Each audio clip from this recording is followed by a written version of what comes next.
Magandang araw po sa inyong lahat mga kababayan at welcome back dito po sa PNR at eto nga mga kababayan, PBBM umamin na, nako, tamba na bulabog na, sekreto bistado. Nako, yan mga kababayan, patungkol po riyan ang ating alamin at bibigyan ng komento ngayong araw na ito. Pero bago pong lahat, kung bago ka pa lang at di pa po napag-subscribe sa ating munting channel, please don't forget to subscribe at palike na rin po ng video ito. Maraming salamat po at eto na nga, simulan na po natin to.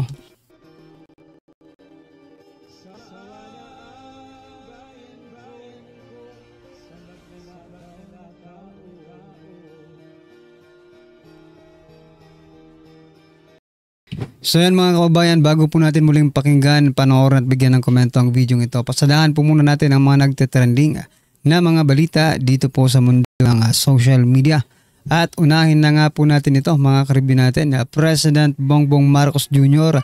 may bagong pangako na naman. Ito po, Marcos says almost 200 power plants to be finished by end of term. Nako, almost 200 new power plants will be online by 2020, President Ferdinand Marcos Jr. promised during his State of the Nation address as he vowed to ramp up rural electrification, fix Siquijor power crisis this year.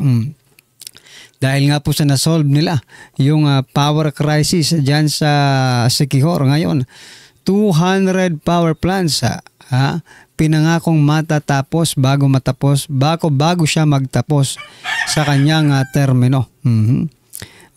Sana i-fact check din po ito natin, no? Sana may mag-fact check ng mga mainstream media para ma-share din po natin, no?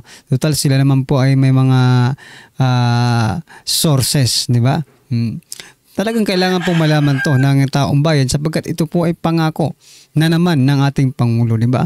Like what happened to 5,500 flood control projects na tapos na, ganun din po ito mga kababayan. Kailangan ma-fact check din po ito. Baka mamaya bilyones ang ginastos dito tapos wala tayong makikita. Di ba? Anyway, ano po ang inyong masasabi dyan mga kababayan? I-comment nyo na lang. At eto pa, pasadahan din po natin ito. President Bongbong Marcos Jr. Hinggil sa flood control project. Sabi po dito sa balita mga kababayan, mahiya naman kayo sa kapwa nyo Pilipino. Mahiya naman kayo sa mga kabahayan nating naaanod o nalubog sa mga pagbaha. Mahiya naman kayo lalo na sa mga anak natin na magmamana sa mga utang na ginagawa ninyo, na ibinulsa nyo lang ang pera. Nako,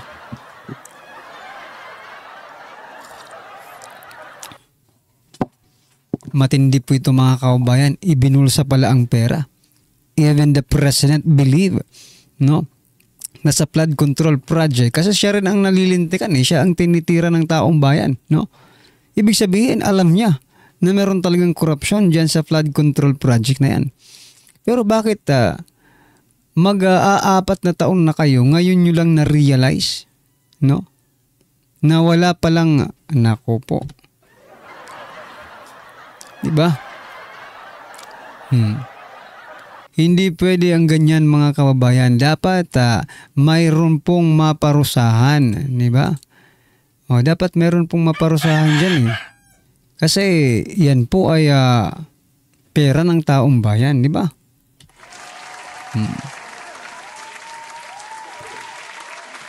Ang kaso naman mga kababayan, wala rin namang ginagawa Di ba? Walang ginagawa ang ating gobyerno.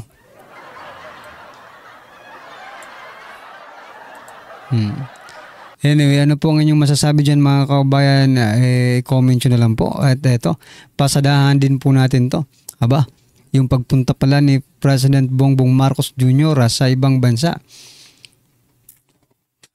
especially dyan po sa US mga kababayan ay yung sinasabi nilang investment na pledge ng Amerika ay gawa-gawa lang or fake news. Aba, matindi to. Ang numero unong ayaw sa fake news, ngayon nag-fake news. Ayon po yan mga kababayan sa Ibon Foundation. Ang naging pahayag ni Pangulong Ferdinand Bongbong Marcos Jr. na may dala siyang 21 bilyong halaga ng investment pledges mula sa Estados Unidos pauwi sa Pilipinas ay gawa-gawa lang daw.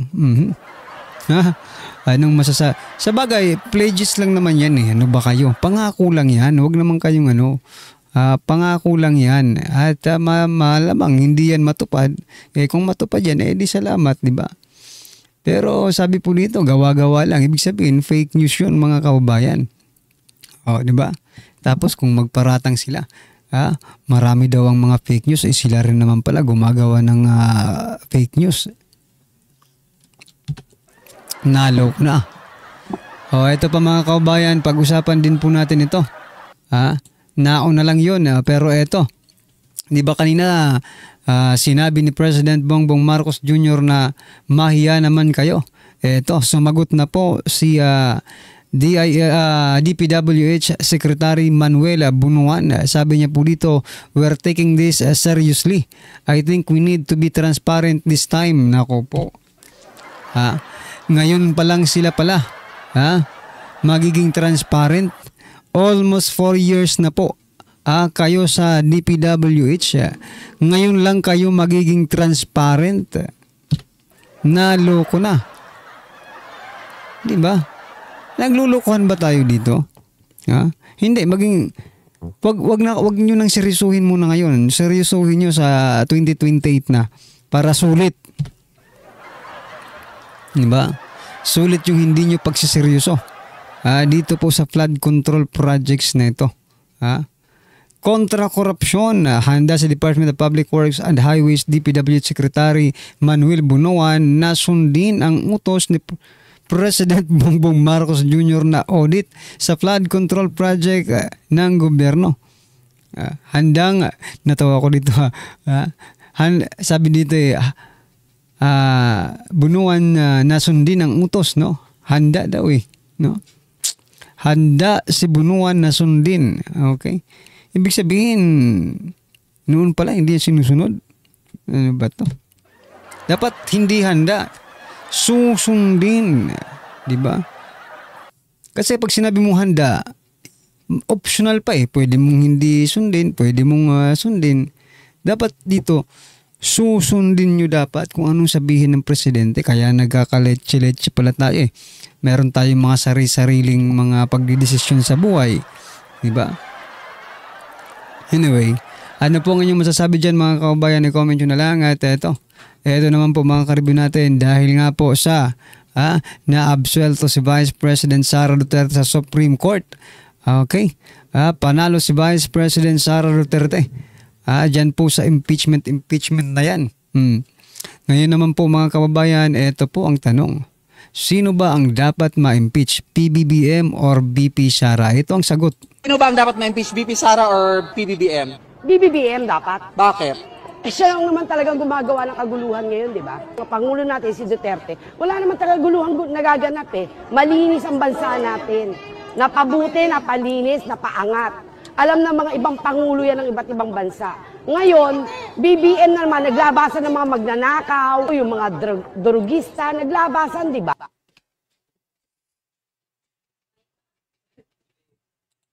Sino ba ang dapat ma-impeach? BP Sara or PBBM? BBBM dapat. Bakit? Siya lang naman talagang gumagawa ng kaguluhan ngayon, di ba? Ang Pangulo natin si Duterte, wala naman talagang guluhan nagaganap Malinis ang bansa natin. Napabuti, napalinis, napaangat. Alam ng mga ibang pangulo yan ng iba't ibang bansa. Ngayon, BBM naman, naglabasan ng mga magnanakaw, yung mga drugista, naglabasan, di ba? Sino ba ang dapat ma-impeach? So yan mga kababayan, klarong-klaro ang sabi po ng ating mga kababayan, si President Bongbong Marcos Jr. daw ang dapat ma-impeach. Ano sa palagay nyo mga kababayan, may tama ba itong ating kababayan? Anyway, ano po ang inyong masasabi dyan? I-comment nyo na lang. At eto, last po natin pag-uusapan. Ako po, mukhang mayroon ng mga tumitiwalag ngayon dito po sa House of Representatives. Isa na nga po dito yung naging campaign manager nila nung eleksyon na si Toby Chanco ng Botas City. Dahil sabi niya po dito, dahil sa nangyari sa 2025 national budget, hindi ko na kayang suportahan ang liderato sa House of Representatives. Hindi na ito dapat mangyari ulit. Dapat lang. Diba? Palakpakan naman natin. Dapat hindi na talaga yan mangyari mga kababayan sapagkat, di ba? Sapagkat hindi tama ang kanilang ginagawa. Di ba? Pwede ba nilang dayain ang ating konstitusyon mga kababayan? Diba? Dapat kasi pinag-aaralan po nilang mabuti. Yung pagsasabatas ng mga budget, hindi bara-bara kasi pinaghirapan po yan ng taong bayan tapos gaganyanin lang po nila. Anyway, ano po ang inyong masasabi dyan? I-comment nyo na lang po at eto. Asadahan po natin ang video ito at bigyan po natin ng reaksyon. Eto na po.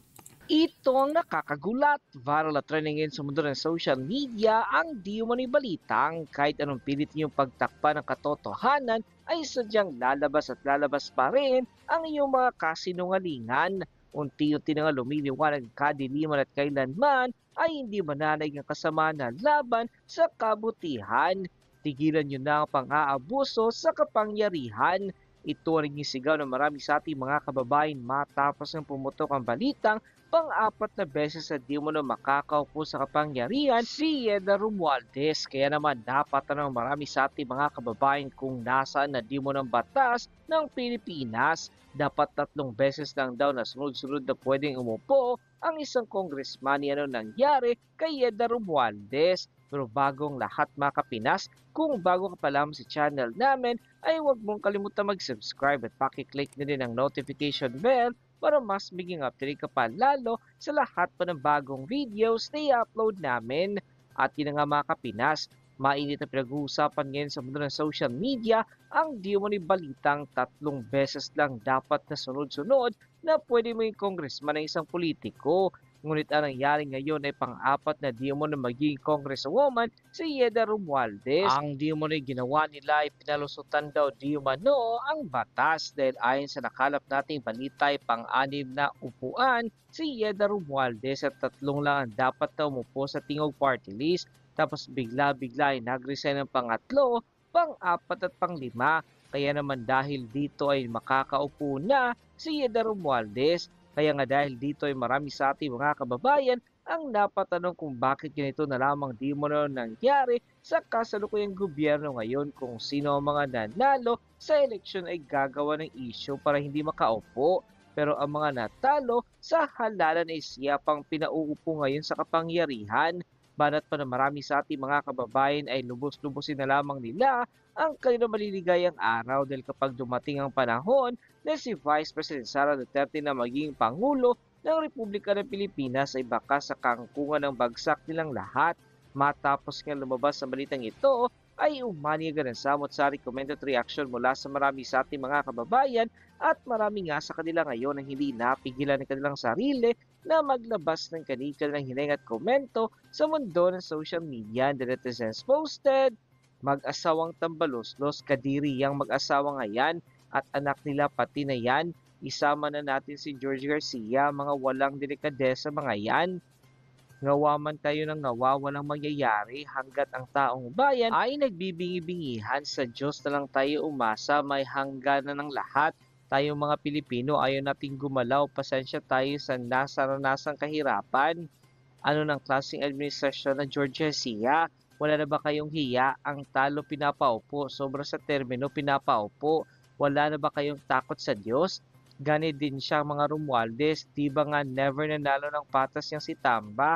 Either namamatay yung katunggali niya or umaatras, kaya siya na lang natitirang tumatakbo. Kawawang Pilipinas, nasarapan po sila kasi marami pong hahakutin na pera. Panalangin ko po na mabuhay pa ng 100 na taon si President Duterte. Tingnan nyo ang 3 buwaya, nakaturo pa. Sabi 3 years pa, trillionaire na tayo. End quote. Bigyan natin ngayon ng opinion reaction itong post ni Joey De Bebre. Sabi niya, ibang level talaga ang House of Representatives. Ayaw sumagot. Will the Supreme Court take this disrespect kindly? Disrespect ka, bakit this? Supreme Court, blink twice if you are in trouble. Okay, siner ni Joey De Bebre ang post ni All Right. I think itong si All Right, si Teo Moreno. The House of Representatives doesn't want to answer these questions from the Supreme Court. Kung hindi ako nagkakamali, mga 10 or 11 questions ang tinatanong ng Supreme Court. Yung iba, nasagot na. Naisubmit na. Except itong 4, hindi nila sinagot. Bakit? So yan mga kababayan, no? Unang-una ayaw po nilang sagutin yung tinatanong po sa kanila, yung inihingi sa kanila ng Supreme Court. Ngayon po, nung nagdesisyon naman po yung Supreme Court na i-dismiss yung impeachment na yan laban kay Vice President Sara Duterte, ngayon na mga kababayan, kaliwat kanan po ang kanilang pambabatikos sa Supreme Court. Nung hinihingan kayo, nung pinagpapaliwanag kayo, ayaw niyong sumagot. Sabi niyo denied to answer, di ba? Tapos ngayon na nagdesisyon ng Supreme Court, mag-iingay kayo. Unfair naman yun mga kababayan. Nung kayo ang hinihingan, kayo ang pinasasagot, ayaw niyong sumagot. Ngayon nagdesisyon po ang Supreme Court na itigil niyo na yung kalulukuhan niya yan, di ba? Hindi, ayaw niyo rin. Anong gusto niyo? Kayo ang masunod. Grabe ang mga tao, grabe ang mga tonggrisang ito. Gusto nila sila ang masunod. Whatever it takes, mga kababayan. Anyway, ano po ang inyong masasabi dyan mga karibin natin? I-comment nyo na lang po sa baba. Para at least alam po natin mga kababayan ang inyong opinion. Maraming salamat po. Please don't forget to like the video. Maraming salamat po.